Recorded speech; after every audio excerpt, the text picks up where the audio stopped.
This is the Thom Hartmann Program. Welcome back. Thom Hartmann here with you.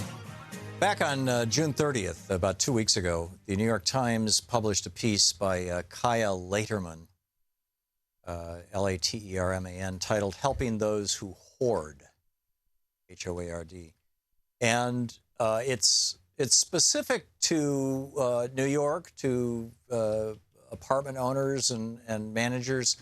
And, you know, what do you do? Like, they start out with the story of this one apartment building where they had, out of, thousands of people, 2,820 apartments, sprawling. It's called Penn South. It's a huge co-op complex. And there were about 100 people who never let them in to do inspections of their heating and air conditioning systems. And when they did, they discovered that out of those 100 people who always refused to let the inspectors in, half of them did so because they were hoarders. Their apartments were so filled with stuff that you could hardly move through it. And in some cases, it was a fire hazard. In some cases, it was a health and safety hazard, excuse me. And so the question becomes, what do you do with and for people who are compulsive hoarders? Hoarding syndrome is now recognized by the American Psychiatric Association's Diagnostic and Statistical Manual version. I think they're up to version 4 now, maybe 5. It's 5. Thank you, Troy. V5, the DSM-5. It's got its own category now. It used to be considered a subset of obsessive compulsive disorder, but apparently some people with hoarding syndrome don't have OCD. There's different things that could be triggering it. But principally, it's like a variation on OCD. And so they went out and hired some professionals and said, how do we do this? What do we do with this? What's the best way to proceed? And they talk about, getting adult protective services involved, getting a guardian appointed, basically going around the person. But that's, anyhow, getting adversarial, this is from the article. Getting adversarial, however, is not the answer. Jackson Sherratt, a licensed clinical social worker and the director of Project ORE at the Manhattan-based nonprofit Educational Alliance, warns that the more adversarial a board or landlord is in dealing with an individual who has hoarding tendencies, the bigger and more protracted the battle. He has worked on 100 or so hoarding cases on the Lower East Side and in the East Village over the past several years. He said many that required wearing a hazmat suit and a respirator to clean out the apartment. He said, you can't be threatening if you want a sustainable result. If you just, hire a crew and haul the stuff out, people will just bring it back in from the garbage. So, you've got to get them to sign on for this. Now, why am I bringing this up? I'm bringing this up because we have a serious problem in this country called oligarchy.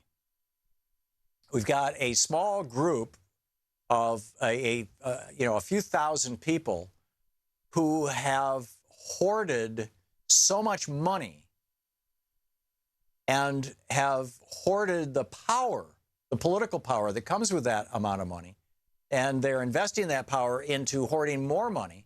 This is the group that has engineered the transfer of about $7 trillion of wealth from the American working class to the top 1% just since 2008, maybe as much as $20 trillion in wealth from the American middle class to the 1% since Reagan began the process of making it possible. And so now we've got government right now in the United States run by oligarchs, right? The Republicans control the House, the Senate, the Supreme Court, and the White House. And the Republican Party is controlled by a small group of right-wing billionaires, hoarders. These are people for whom $1 billion isn't enough, $2 billion isn't enough, $5 billion isn't enough. Nope, got to have 10. No, hey, that's not enough. Got to make 20. No, we got to make it 40. No, we got to make it 80. It's like there's just never enough. This is classic hoarding behavior. And so we've got this group of people who, if they had not been born wealthy or had not made great wealth, and in most cases they've been born wealthy, and even when they made great wealth, like Bill Gates, he was born into a way upper middle class family. So he had the advantages of the top education, the best schools, a safety net if he wanted to drop out of school and start Microsoft. He knew that his family could catch him if he fell. All those kind of things. So basically, that's the social class that goes on to become vastly, obscenely rich. Only they view it as never rich enough. And oh my God, the government wants to raise taxes? I was talking with a friend of mine who lives in Israel over the weekend. We've been friends for decades. We get together on the phone every month or so. And he told me how he was trying to cap his income. I don't want to reveal too many details about who this is. He was trying to, dial back his working hours because he was starting to make so much money that he was hitting the 50% tax bracket. And, why do that? He doesn't need that much money to live. They've got, they've got a national healthcare system. They've got, very, very competent social safety net in Israel. And I was like, well, how much money is that? And he was like, oh, around $40,000 a year. I'm like, whoa. In the United States, if we hit 50% income tax at $40,000 a year, we'd have a very different society. We'd have a very different culture. We'd have a much more egalitarian society. So how do we deal with these people who are mentally ill, who are hoarding cash? Well, in my opinion, the only way to deal with it is through taxation policy. It's how we've historically dealt with it. You make it really, really hard for them to hoard that much money. And, but I would argue that this hoarding behavior is killing us. It's destroying American democracy.